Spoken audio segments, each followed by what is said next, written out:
तो लास्ट अपन ने देखा जो यूज रिड्यूसर है उसको अपन ने देखा था। तो अभी हमें जो है वो देखना है अभी रिडक्स टूल किट। ठीक है, तो रिडक्स टूल किट क्या है, मतलब रिडक्स सीखना है। देखो मैं रिडक्स बता रहा हूँ।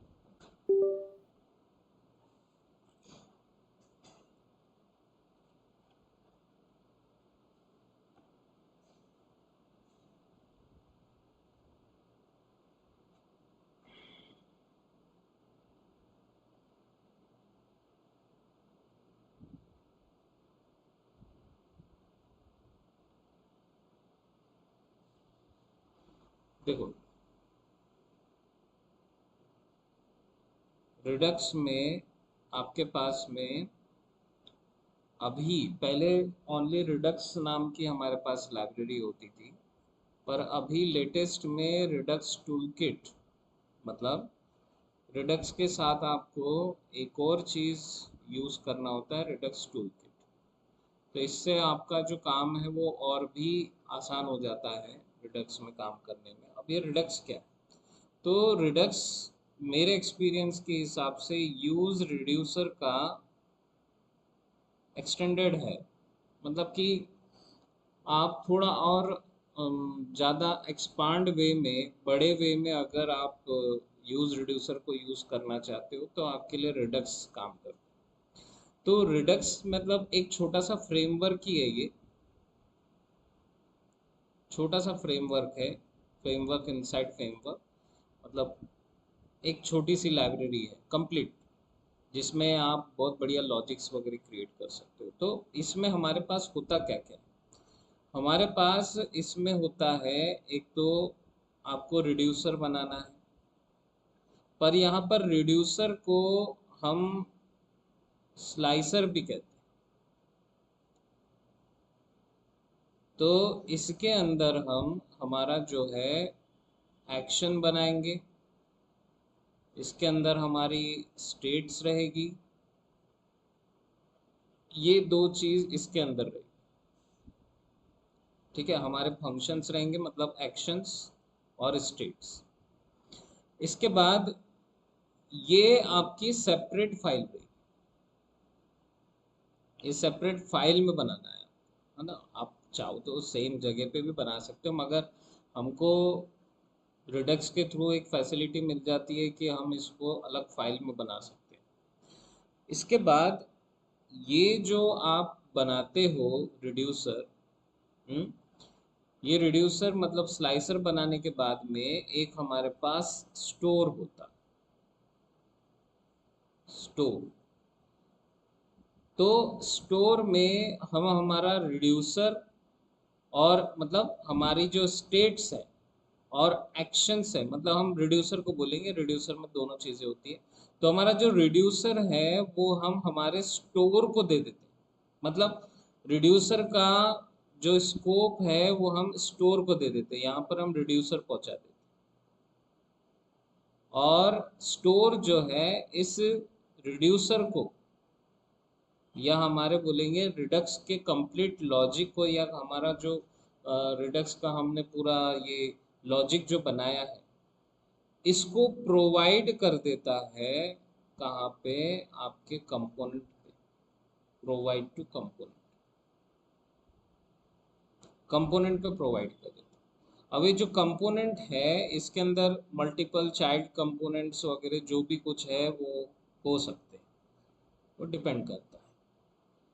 ठीक है, तो मतलब आपको प्रोवाइडर भी लगेगा यहाँ पर, जैसे हमने यूज कंटेक्स्ट में प्रोवाइडर किया था यूज, वैसे ही मतलब आप रिड्यूसर बनाओगे, रिड्यूसर स्टोर पे आ जाएगा, और स्टोर से प्रोवाइडर जो है, मतलब जो प्रोवाइडर है उस स्टोर को कंप्लीट कंपोनेंट्स पे प्रोवाइड कर देगा। अगर आप स्टोर नहीं लगाओगे, हाँ, और उस स्टोर को प्रोवाइड नहीं करोगे तो आपके कंपोनेंट्स, आपके जो फंक्शंस है मतलब एक्शंस और स्टेट्स है उनको यूज़ नहीं कर पाएंगे।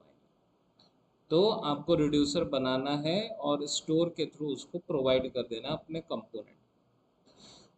तो यहाँ पर फिर हमारे पास में दो हुक मिल जाते हैं।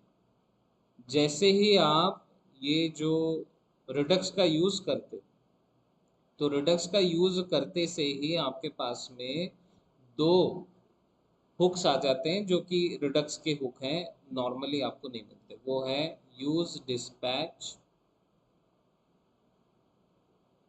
यूज डिस्पैच और यूज सिलेक्टर।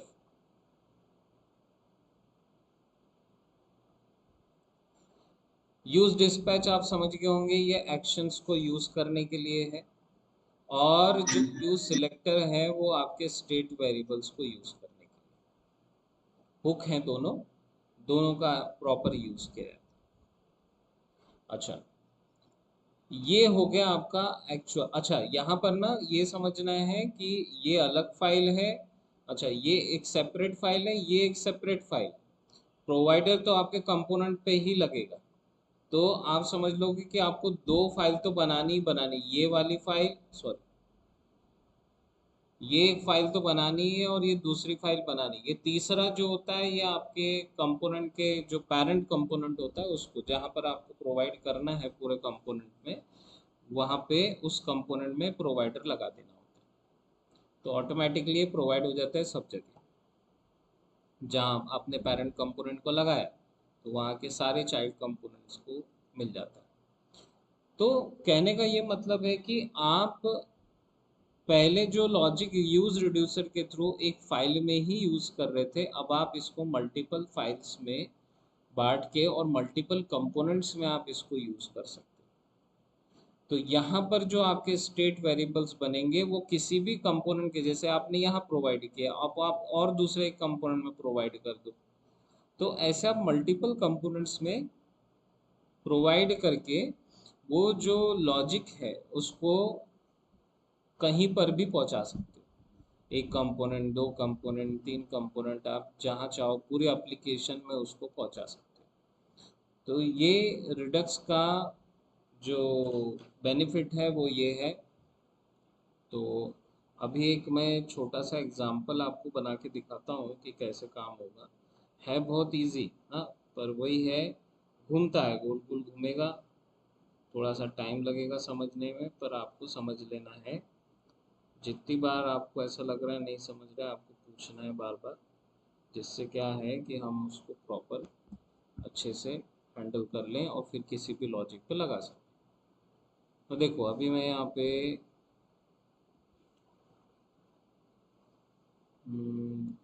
हाँ यही ठीक, यही है।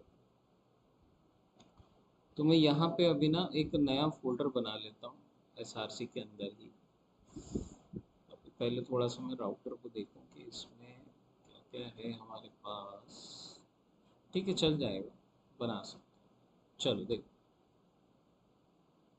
तो मैं यहाँ पे रिडक्स नाम से एक फोल्डर बना, रिडक्स एग्जाम। ठीक है, तो पहला एग्जाम्पल जो मैं बना रहा हूँ वो, जैसे हमने रिड्यूसर बनाया था काउंटर वाला, वही एग्जाम्पल बना रहा हूँ। उसी से शुरू करते हैं, एग्जाम्पल एकदम हल्का रहे, जल्दी समझ में आ जाता है कंसेप्ट। तो यहाँ पे नया फोल्डर ही है ये, तो काउंटर रिडक्स ऐसे एक नाम रखता हूँ उसका। और इसके अंदर अपन फाइल्स बनाएंगे। अच्छा, ये मैंने जो फोल्डर बनाया है इस पे क्लिक मत करना है, इस पे करना। तो सबसे पहले मैं जो फाइल बना रहा हूँ उसका नाम रख रहा हूँ मैं काउंटर स्लाइस, या स्लाइसर कर देते JS। तो इसमें ये जो स्लाइसर है इसके अंदर आप क्या बनाओगे, ये स्लाइसर मतलब कि आपका रिड्यूसर, जिसमें आपके सर दो फोल्डर बनाए क्या?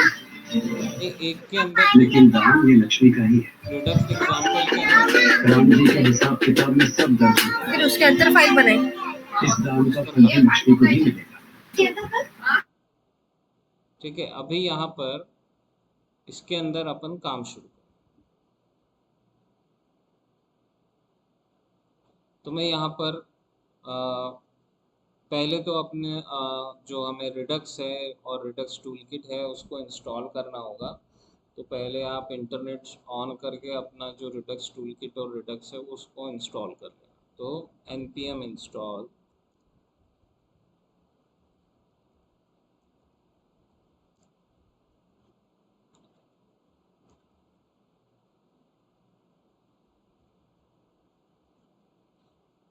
एक रिडक्स टूल किट और रिडक्स ये रिडक्स जेएस /टूल किट, ये फोल्डर का नाम है बेटा, है ना। मतलब ये @रिडक्स जेएस के अंदर में टूल किट नाम का फोल्डर बनेगा, उसके अंदर रिडक्स टूल किट इंस्टॉल होगी ये, और रिएक्ट रिडक्स अलग है।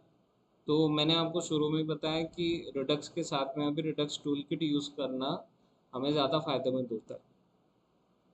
तो जब टूल किट नहीं आया था तो सिर्फ इसी पे काम होता था, पर अभी आपके पास में रिडक्स टूल किट है जिसका यूज़ करके आप ज़्यादा इजी काम कर सकते हैं।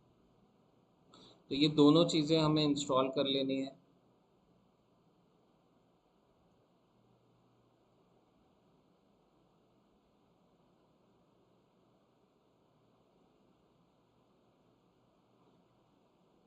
ठीक है, ये इंस्टॉल हो गया। अब जब आप स्लाइसर बनाते हो या रिड्यूसर हम बोलेंगे उसको, जब आप बनाते हो तो उसको बनाने के लिए जो हमारे पास फंक्शन होता है वो रिडक्स टूलकिट से आता है, उसका नाम है क्रिएट स्लाइस। तो क्रिएट स्लाइस नाम का आपके पास में ये फंक्शन होता है, देखो @रिडक्स जेएस टूलकिट से आता है। इसको आपको इंपोर्ट करना और इसको क्रिएट करना, और इससे जो क्रिएट होगा वो आपके स्लाइसर का ऑब्जेक्ट होगा, जिसमें से आप आपकी स्टेट्स, रिड्यूसर, एक्शंस सबको एक्सपोर्ट करके यूज़ कर सकते हो। तो कैसे क्या करना है मैं सब आपको बताता हूँ। तो इसको मैं कॉन्स्ट करके एक्सपोर्ट कर लेता हूँ। सर ये सिर्फ नाम दिया है ना, जो क्रिएट स्लाइस प्रीडिफाइंड फंक्शन जो कि यहाँ से आता, जो स्लाइसर अच्छा वो फंक्शन है। हाँ, और इसके अंदर आपने कल जो है, मतलब जब आपने रिड्यूसर बनाया था तो कैसे आपने ये ऐसे फंक्शन बनाया था, वैसे ही आपके पास में अभी रिडक्स के अंदर में ये फंक्शन आ जाए जो आपको एक्चुअल आपका रिड्यूसर बनाने में काम में आता है। ठीक है, तो क्रिएट स्लाइस से आप रिडक्स के अंदर अपना रिड्यूसर बनाओगे। तो इसमें आपको फिर एक ऑब्जेक्ट बनाना होता है, और इस ऑब्जेक्ट के अंदर आप सारी चीज़ें पास करते हो। जैसे सबसे पहले आपको जो है इसके अंदर में आपके स्लाइसर का नेम देना होता है। अब ये जो नेम है ये एक्सटर्नली यूज़ नहीं होता, ये यूज़ होता है इंटरनली। तो कहाँ पर होता है, जब पूरा बन जाएगा तो मैं आपको बताऊंगा। इसको यूज़ आप कहीं से नहीं करते हो, ये रिडक्स इंटरनली अपने जो भी फंक्शन होंगे, जो भी आपके एक्शन होंगे, वो किस स्लाइसर से बिलोंग करते हैं उसके लिए ये नेम जो है इंटरनली यूज होता है। तो मैं बताऊंगा आपको कैसे यूज होगा। तो इसको मैं नाम दे रहा हूँ काउंटर, काउंटर नेम दे रहा हूँ। तो ये काउंटर जो नेम है ये आपका इंटरनली यूज होगा, एक्सटर्नली इसका कोई काम नहीं। फिर आप यहाँ पर बताओगे स्टेट्स। तो इनिशियल स्टेट और ये जो नेम प्रॉपर्टी ये सब प्रीडिफाइंड प्रॉपर्टी है, आप इसके नाम चेंज नहीं कर सकते। जो रिड्यूसर था उसमें आप यहाँ पे नाम कुछ भी रख सकते थे, ये इनिशियल स्टेट्स का, मगर स्लाइसर में ये प्रॉपर्टी है प्रीडिफाइंड, इसका आप नेम चेंज नहीं कर पाओगे। तो इसमें आपको अपना ऑब्जेक्ट पास करना है, और इस ऑब्जेक्ट में जो भी आपको अपने स्टेट वेरिएबल्स लग रहे हैं वो आप डिफाइन कर लेंगे। तो मुझे लग रहा है काउंट, तो उसकी इनिशियल वैल्यू मैंने 0 रखी। उसके बाद में आपको बनाना है आपका रिड्यूसर।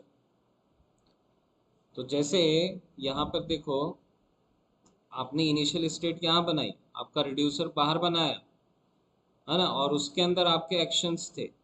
तो आपके रिड्यूसर के अंदर आपके एक्शंस होते।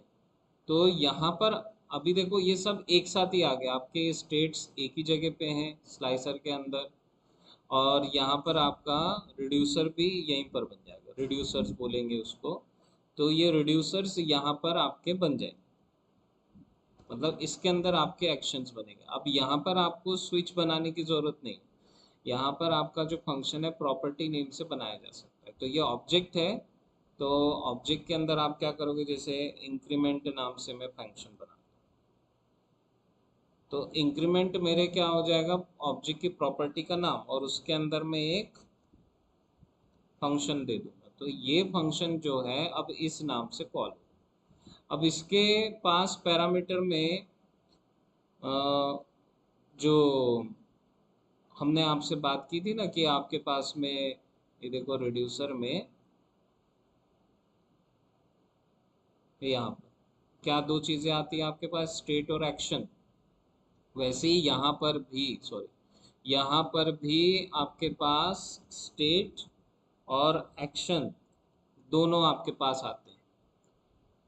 तो state is a by default, action अगर आपके पास में, मतलब जब आप पेलोड का यूज़ करते हो ना तभी एक्शन यूज़ होता है, क्योंकि वैसे तो आपका जो रिड्यूसर में जो एक्शन का जो नाम है, जो फंक्शन नेम है, वो तो ऑलरेडी अपन ने प्रॉपर्टी नेम से डिफाइन कर दिया। यहाँ पर जो एक्शन है वो अब क्या काम में आता है, पेलोड के, पेलोड भेजता है आपके पास। अच्छा, आप यहाँ पर भी फंक्शन के, और यहाँ पर भी फंक्शन के अंदर फंक्शन आप मल्टीपल बना सकते हो, मगर हमें ज़रूरी नहीं है अभी, वो भी किया जा सकता है, पर फिलहाल उसका कोई काम नहीं। तो यहाँ पर अभी एक्शन खास तौर पे यूज़ किया जाएगा पेलोड के लिए, जब यूज़र से डेटा आए।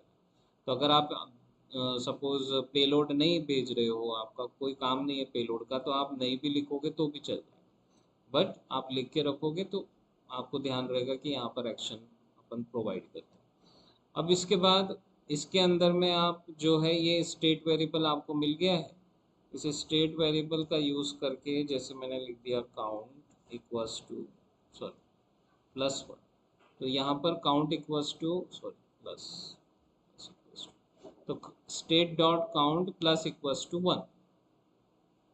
तो इससे क्या हो जाएगा, आपका स्टेट जो है ऑटोमेटिकली, अब इसमें रिटर्न भी नहीं करना पड़ता, इसमें रिटर्न करने की ज़रूरत नहीं है, आपको ऐसे ही रखना है, और ऑटोमेटिकली जो भी काउंटर में चेंज होगा, स्टेट वेरिएबल में चेंज होगा, वो रिडक्स जो है जहाँ पर आप इन स्टेट वेरिएबल्स को यूज़ कर रहे हो वहाँ पे ऑटोमेटिकली रिफ्लेक्शन पहुँचा देगा। तो आपको अलग से कुछ और करने की ज़रूरत नहीं है, रिटर्न भी नहीं करना है, कुछ नहीं करना है, यहाँ पर इतने में ही काम हो जाए। फिर उसके बाद नेक्स्ट,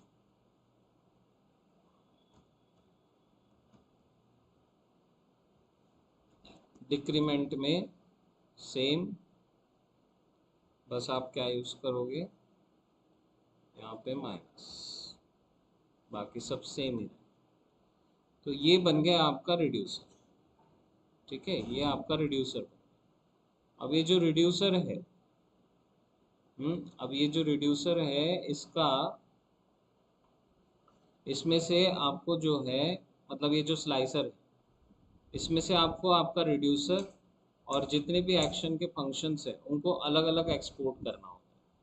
ये रिड्यूसर जाता है स्टोर में, और ये जो एक्शन के फंक्शंस हैं ये जाते हैं आपके व्यू में यूज डिस्पैच से कॉल होने के लिए, ठीक है। तो ये आपको दोनों काम यहाँ पे करने होंगे, एक्सपोर्ट करना होता है यहाँ से, तो आप यहाँ पे लिखोगे एक्सपोर्ट कॉन्स्ट, यहाँ पर आपके दोनों फंक्शन जो आप यहाँ पर बनाए हो इनको आपको यहाँ से एक्सपोर्ट करना होता है, ठीक है। तो मैं यहाँ पर लिख रहा हूँ इंक्रीमेंट और डिक्रीमेंट, पर ये कहाँ पर रखे हुए हैं, तो आप जैसे काउंट, जो आपके स्लाइसर का नाम है उस पर डॉट लगाओगे ना तो आपको उसकी प्रॉपर्टी मिलेगी। तो ये जो दोनों फंक्शंस हैं आपके एक्शंस हैं, तो वो एक्शंस के अंदर रखे हुए होते हैं। तो अब ऐसा नहीं है कि आपको यहाँ पर एक्शंस दिख नहीं रहा है, तो ऐसा नहीं, रिड्यूसर के अंदर जो भी चीज़ें होती हैं वो एक्शन से रिलेटेड ही होती हैं। तो ये तो क्या है, अपन एक्शन नाम दे रहे, पर देयर इज़ अ पेलोड, ठीक है। तो यहाँ पर ये दोनों आपके एक्शंस ही है, ये दोनों एक्शंस हैं, और आप पहले से जानते हो यूज रिड्यूसर में अपन ने इनको एक्शन से ही यूज़ किया था, एक्शन डॉट टाइप यूज़ किया, तो ये आपके एक्शन ही है, ठीक है। अब क्या होता है जब बनाते हैं तो वो चीज़ों को थोड़ा सा डिफरेंट वे से बनाते हैं। तो यहाँ पर मैं एक्शन नहीं यूज़ करते हुए खाली पेलोड का भी यूज़ कर सकता था, वर्ड जो है पेलोड भी रख सकता था, तो डिपेंड करता है कि हम उसमें क्या नाम रखना चाहते हैं। ये एक्शंस हो गया। इसके बाद में यहाँ पर अपन लिखेंगे एक्सपोर्ट। अब एक डिफ़ॉल्ट में आपको एक्सपोर्ट करना है आपका रिड्यूसर, तो काउंटर स्लाइसर से डॉट लगा के आपका जो रिड्यूसर है उसको एक्सपोर्ट कर दें, पर डिफ़ॉल्ट करना है क्योंकि इसका जो नाम है वो हमारे हिसाब से क्या है चेंज कर सकें ऐसे। तो ये जो है ठीक है, तो ये आपने क्या कर दिया, रिड्यूसर को एक्सपोर्ट कर दिया। तो ऐसे करके ये दो चीज़ आपके पास हो। अब आप क्या करोगे, इसके बाद बनाओगे स्टोर। अच्छा, मैं व्यू भी बना लेता हूँ लगेगा, क्योंकि व्यू पहले बना लेंगे तो अच्छा रहेगा, आपको आइडिया रहेगा कि क्या होगा। मैं यहाँ पर ना इसका नाम देता हूँ counter view dot JS. Counter view dot JS के अंदर हम हमारा कंपोनेंट बनाएंगे, तो ये हमारा काउंटर व्यू नाम से कंपोनेंट रहेगा। तो यहाँ पे लिखूँगा मैं एक्सपोर्ट कॉस्ट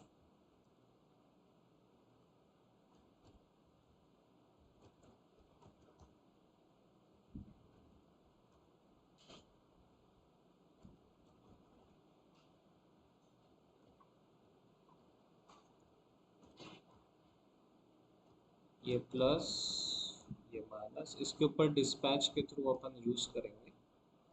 अब जैसे वैसे हम एक्सपोर्ट तो कर ही चुके हैं तो यूज़ कर सकते हैं।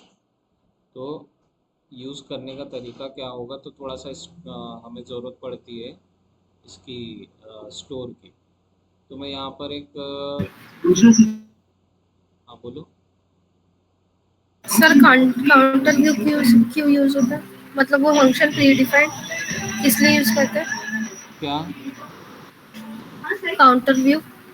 Counter view? व्यू मतलब कि यूआई है इसका नाम। आप ऐसा मत समझो कि प्री डिफाइंड है, ये यूआई बना रहा हूँ मैं, जहाँ पे बटन वगैरह होगी ना, ये देखो। अच्छा हाँ हाँ, ये प्री डिफाइंड नेम नहीं है। तो एक सेकंड। अच्छा, मुझे लगा जो लास्ट टाइम जो ये किए थे ना, तो प्री डिफाइंड फंक्शन था ना वो। नहीं नहीं, ये प्री डिफाइंड नहीं है। ये जो है ना, आपने जब आपने काउंटर वाला बनाया था तो इसमें यूआई बनाया था कि नहीं, ये ये हाँ। प्लस माइनस का यूआई जो बना था, ये यूआई बना था। तो मैंने आपको बताया ना, यहाँ पर ये देखो, ये ये जो कंपोनेंट है जिसके अंदर आपको अपना प्रोवाइडर मतलब आपका जो रिडक्स जो है उसको यूज़ करना है, तो कंपोनेंट में यूआई तो होगा ना। अभी जैसे मैं जो रिडक्स बना रहा हूँ वो इंक्रीमेंट डिक्रीमेंट वाला है, तो उसका कंपोनेंट जहाँ पे वो यूज़ होगा, तो वो कंपोनेंट में हमारे पास बटन होना चाहिए ना फंक्शन यूज़ करने के, वही बना। ठीक है, तो यहाँ पर आपके जो फंक्शंस हैं वो इंपोर्ट होंगे और यूज़ होंगे। तो आप जो है यहाँ से अगर आपने सब कुछ ठीक ठाक बनाया है तो यहाँ पर ना ये देखो, ये फंक्शन आ जाएंगे तुम्हारे। ये देखो, अगर सब ठीक ठाक बना होगा ना तो ऑटोमेटिकली आपको सजेशन में आ जाएंगे। और कुछ नहीं, आपको फिर यहाँ पर यूज़ डिस्पैच, ये देखो रिएक्ट रिडक्स से आता है ये बुक, ये आपको यूज़ करना होता है और इससे आपको डिस्पैच फंक्शन। तो इस डिस्पैच फंक्शन के थ्रू फिर आप जो अपने फंक्शंस है दोनों, उनको क्या करोगे, कॉल करो। तो यहाँ पर आपका जो है ऑन क्लिक पे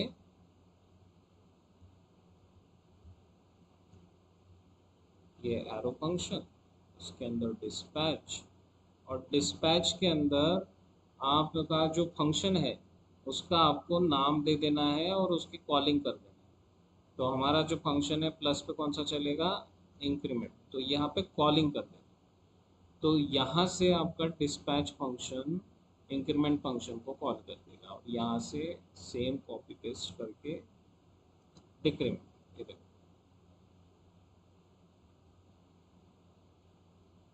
तो ये ऐसे डिस्पैचिंग होती है। और अब आपका स्टेट वेरिएबल आपको यूज़ करना है, मगर स्टेट वेरिएबल यूज़ करने के लिए आपके पास में ना आपका स्टोर बनना ज़रूरी है। ठीक है, तो यहाँ पर यूज़ जब आप करोगे ना तो बता देता हूँ पहले। आपका जो स्टेट वेरिएबल है, जैसे मैं उसमें से काउंट वेरिएबल निकालूंगा तो यूज़ सिलेक्टर नाम का आपके पास में हुक होता है। तो इसमें आपके स्टोर का नेम के साथ में आपके रिड्यूसर का नाम वगैरह देके इसको जो है यूज़ करना होता है, तब जाके वो अपने रिड्यूसर में से या स्लाइसर में से स्टेट वेरिएबल्स लेकर आ सकते हैं। तो कहाँ से उसको लाना है भाई, यू सिलेक्टर तुमने लगाया, मैं ये यू सिलेक्टर है किसका। देखो डिस्पैच फंक्शन तो ये यहाँ पर अपने जो फंक्शन है वो अपन ने जगह से प्रॉपर इंपोर्ट किए हुए हैं, तो इसलिए जब मैं फंक्शन दूंगा तो वो कॉलिंग होने के लिए वहाँ पर चले जाएंगे, मगर यहाँ पर स्टेट वेरिएबल हम इंपोर्ट नहीं कर सकते। तो स्टेट वेरिएबल इंपोर्ट नहीं कर सकते तो वो कहाँ के स्टेट वेरिएबल से कैसे पता चलेगा, तो वो स्टोर और रिड्यूसर के नाम से आइडेंटिफाई। तो आपको अब स्टोर बनाना पड़ेगा, तो स्टोर बनाएंगे और स्टोर को पहले प्रोवाइड करना होता है। स्टोर जब तक प्रोवाइड नहीं होगी तब तक यूज़ नहीं होगी। तो यहाँ पे जस्ट मैं काउंटर स्टोर, ये स्टोर आप बना लो। तो स्टोर बनाने के लिए जो आपके पास फंक्शन होता है वो टूलकिट का फंक्शन है और उसका नाम है कॉन्फ़िगर स्टोर। ये तो कॉन्फ़िगर स्टोर जब आप कॉल करते हो तो इसके अंदर आपको ऑब्जेक्ट पास करना होता है, और जो रिड्यूसर अपन ने स्लाइसर से एक्सपोर्ट किया है ये, इसको वहाँ पे इंपोर्ट कर, यहाँ पर इंपोर्ट करना है। ठीक है, तो मैं यहाँ पर पहले स्टोर को एक वेरिएबल में स्टोर करूँगा काउंटर स्टोर नाम से। अब ये देखो कंपोनेंट का नाम नहीं है, हाँ ये हमारे वेरिएबल का नाम है, तो मैं इसको ना काउंट स्टोर कर देता हूँ। ठीक है, ताकि तुमको डिफरेंस दिखे।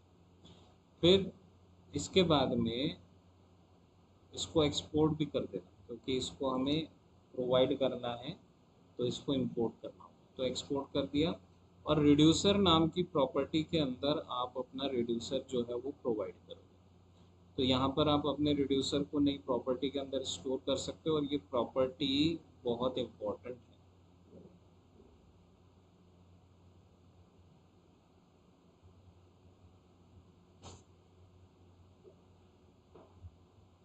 तो काउंटर रिड्यूसर नाम से मैं इसको यूज़ कर रहा हूँ, और पहले तो रिड्यूसर को इंपोर्ट करवा, तो वो डिफ़ॉल्ट किया हुआ है अपन ने। तो डिफ़ॉल्ट एक्सपोर्ट किया है तो उसका जो नाम है वो आप कुछ भी रख सकते हो।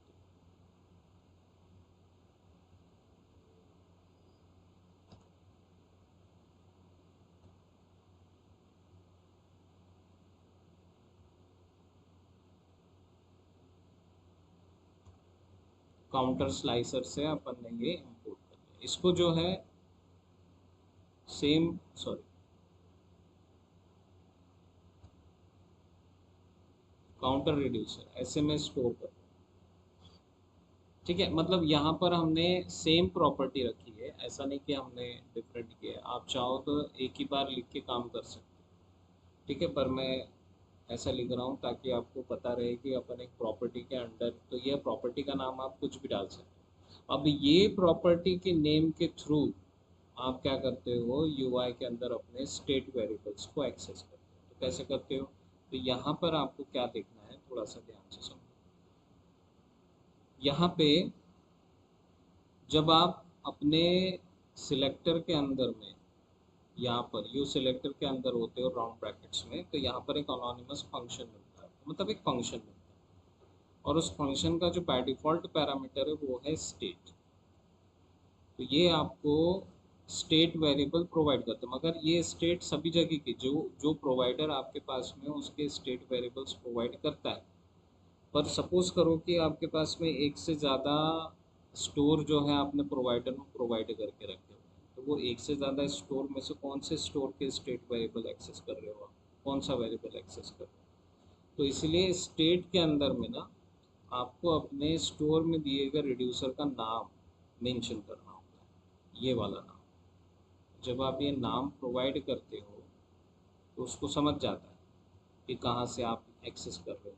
और यहाँ पे इस पे डॉट लगा के फिर आप क्या करते हो, अपने स्टेट वेरिएबल का नाम।